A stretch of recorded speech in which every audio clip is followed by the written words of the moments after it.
I'm not going home. I'm gonna get on my boat and I'm going to kick that son of a bitch Bison's ass so hard that the next Bison wannabe is gonna feel it. Now, who wants to go home and who wants to go with me? You have made me a happy man. Next, I'll make you a dead one. For you, the day Bison graced your village was the most important day of your life. But for me, it was Tuesday. Quick! Change the channel! Keep your own God! In fact, this might be a good time to pray to him. Bison, you're off the air. General Bison, he's a bad guy. Game over!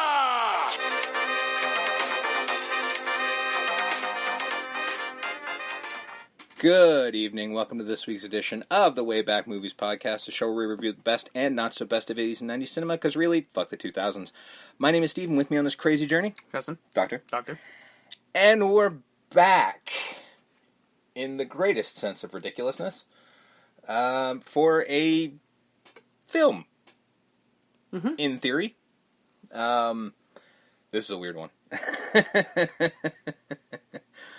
no more weird than what we covered last week. I think it is. But we'll that's definitely, personal preferences. I think so. Well, no, there's points in this movie where I sort of go, why would you do this? But, you know. Because this is more of a comedy. It really is, and it's weird, and especially when you hear the making of it, there's definitely a lot of confusion going on. Oh, yeah. But you can tell when you watch the movie, you're like, yeah, clearly nobody knew what the hell they were doing. But that's still kind of cool. Raul Julia knew what he was doing. Yes, Raul Julia had a very good hand on what he was on. He was making a whole other film. Yeah. And if it was up to Jean-Claude Van Damme, he wouldn't have been there at all. Yep. But we'll get into that in a minute. But seeing as how we're already into that, I mean, why are we wasting time with this preamble nonsense? Let's just jump into the Wayback Machine to December 23rd, 1994 for Street Fighter.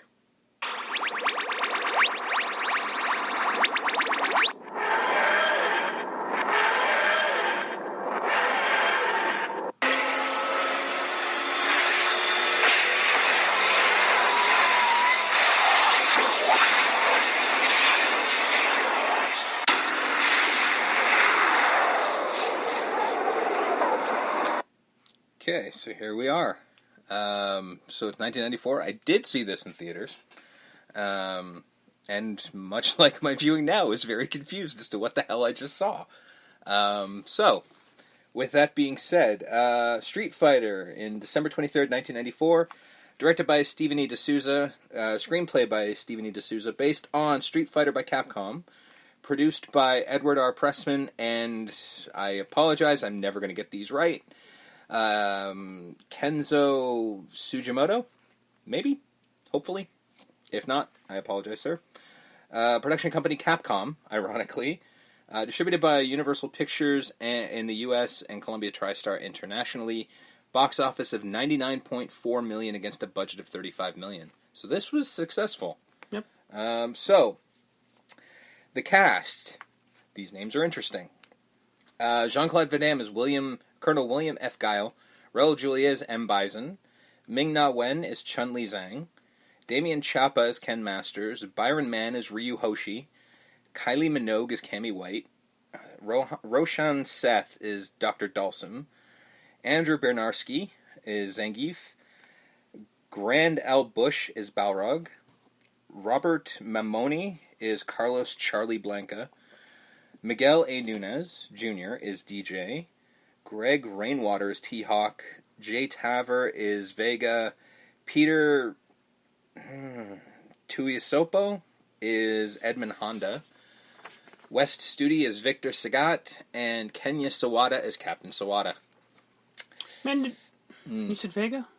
Mm-hmm. Okay, I was like... Did I? Yes. Yeah, it was Jay Taver. Okay, yeah. It's funny, a movie in 1994 where they're just like...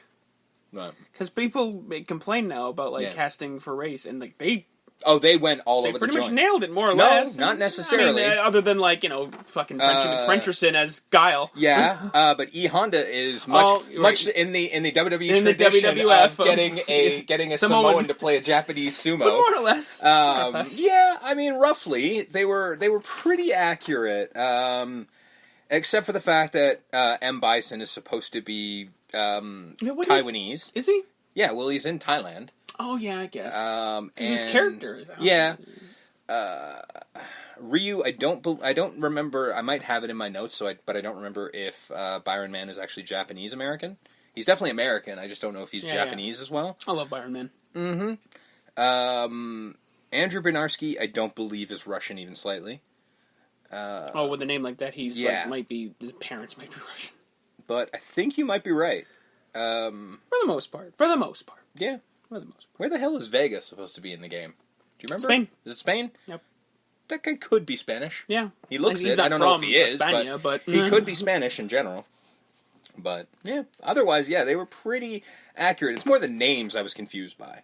Although, again, Wes Studi doesn't scream no, from Thailand either, but...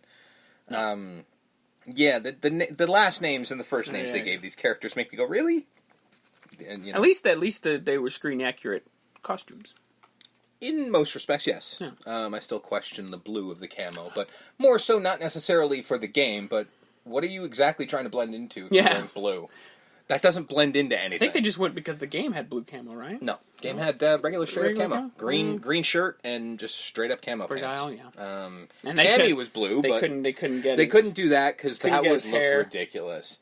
Even in the animated movie that they did, it still looks ridiculous. Like, how do you do that with your hair, Guile? That's a fantastic idea, though. Although, Kid had it quite well. So yeah, but that goes up, not waterfalls out. Yeah, but you could do up.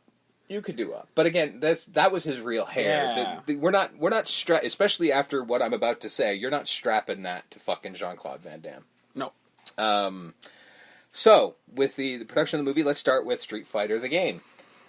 Street Fighter was released in 1987 with 2 different arcade cabinets. A regular version that featured the same 6-button configuration later used for Street Fighter 2, and a deluxe cabinet that featured 2 pressure-sensitive rubber pads. The pressure pads determined the strength and speed of the player's attacks based on how hard they were pressed. And it was not that good of a game. I'll get there. Those were considered a failure as players didn't really understand how to use the pads, and due to increased wear and tear, they would constantly need to be serviced. Although the original Street Fighter had not been very popular because the game blew, Capcom commissioned a sequel, originally a beat-em-up entitled Street Fighter 89. At trade show, the press complained that it was nothing like Street Fighter, so the game was renamed Final Fight, which became its own successful franchise. Another game created for the NES, a futuristic shooting platformer entitled Street Fighter 2010, The Final Fight, was released in 1990, but it too was nothing like the original. Capcom USA decided to revamp the original mechanics and create a true sequel. The game became Street Fighter II: The World Warriors, released in arcades in March of 1991.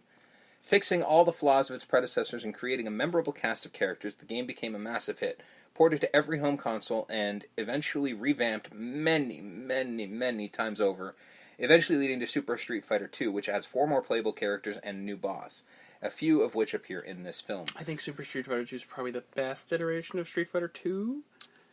Although Turbo's really Turbo is really good. To go with it, I would probably say Super Street Fighter 2 Turbo. Yeah. Hyper Fighting is probably the top of it all.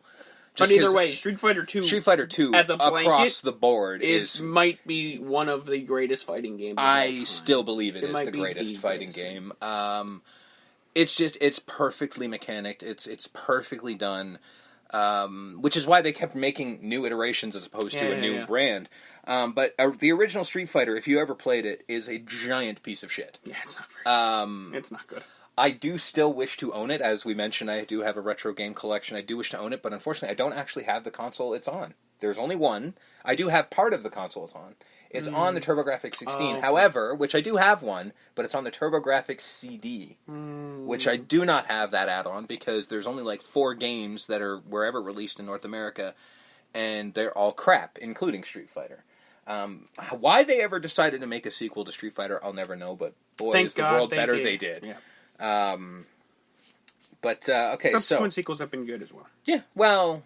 Diminishing Returns. I mean, I haven't played any of the newer ones, because fighting games don't really interest me anymore. Yeah. Modern ones, anyway. 4 and 5 are okay, but they're never going to touch 2. You can't top the original, original-ish. No. But still, either way. So, with Street Fighter II being the biggest game in the world, a movie only seemed natural. The film's production budget was 4 billion yen, $35 million American, with Capcom alone financing most of the budget. With that, every aspect of the production required their approval. Among other points, they mandated in a December 1994 release, which required the cast and crew to maintain an aggressive filming schedule. That didn't make sense. My apologies. Basically, one of the things they wanted to make sure it came out in December of 1994. That's what I was trying to say. I don't know why I didn't proofread that. My apologies. D'Souza had wanted to focus on 7 characters from the game, reasoning that it was the maximum amount of characters the audience could keep track of in the mere 100-minute running time. However, Capcom kept pushing him to include more and more characters. It shows. Usually based on their popularity. This led to many characters making only cameo-like appearances. DJ and Cammy. Not T-Hawk DJ. and Cammy. DJ's alright. T-Hawk and Cammy. Not necessarily Cammy. She's in the movie throughout. T-Hawk, he's there, but you only really know he's T-Hawk for like a half a second. Because T-Hawk, it might be, other than Zangief, my favorite guy to use in Street Fighter. You always talk about me being counterculture. Are you fucking kidding me? T-Hawk was shit, dude. Oh, well, I used him. Oh, you are the only one. Since I didn't see he was my main. You just said he was. No, other than Zangief. Zangief's my Nobody main. uses Zangief either. Well, that's the wrestling fan in me. Yes, that makes sense. And yes, I am as basic bitch as possible. Ryu and Chun-Li are mine. That's just... I deal with it. I became fucking masters with those assholes. D'Souza says he wrote the initial draft of the script overnight. That shows. Being made aware that Capcom executives were in Los Angeles on short notice and because he himself was a fan of the game. Really? There's a handful of choices you made in some of the moves of these characters that I have question with. And there's one major one that I think you will agree with me. The other ones might be me grasping at straws, but I think you'll agree with me with one of them.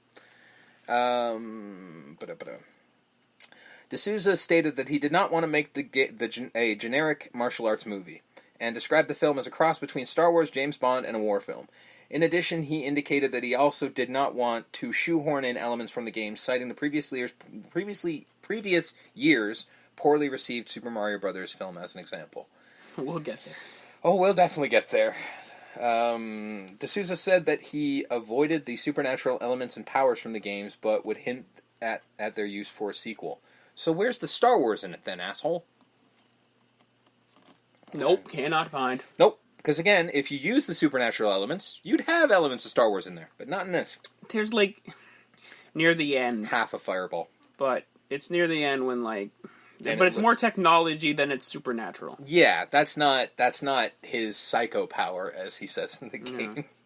Which I wanted him to say at least once, for fuck's sake. You feel my psycho power! If you have Raul Julia giving that performance, you make him say the weirdest, craziest shit possible. They did. They do, but there's so much further you could go. I guess there was even stuff where Raul was just like, come on, guys. Fuck that. He seemed like he was down for anything. Well, I mean, when you're on your way out, it's just like, I'm just going to go for it. Yeah, I'll get to stories about him in a minute. Okay. He initially had managed to convince Capcom to let him focus on just 7 or 8 characters from the Street Fighter roster rather than all 17. Why the hell is it repeating? Why did I not edit this? I don't know. It's on you, buddy. Jesus, I literally am repeating the same thing I said earlier in a different way. But every time... Okay, so going back to the whole thing about too many characters. Every time I turned in a draft, they kept pressing me to just add one more character. I would slide somebody in with a couple of lines, and then they'd say, yeah, can't we have so-and-so in another scene? He's very popular in Japan. And by the way, what about this character? So it was a constant like, hey, let's throw this asshole in. How about him? How about her? Yeah. Capcom had long envisioned Jean-Claude Van Damme as Guile and asked him to be in the cast. After Van Damme was cast as Guile and Raul Julia as Bison, most of the casting budget had been spent. With Van Damme's fee alone took nearly $8 million of the film's budget. Question. Why is the American a French guy? I have a question. Why do you got, like, the least American person you can probably get to be the most American character there might be in video game history? Yeah, which is hilarious also because in the movie, the army that they're in is the Allied nation.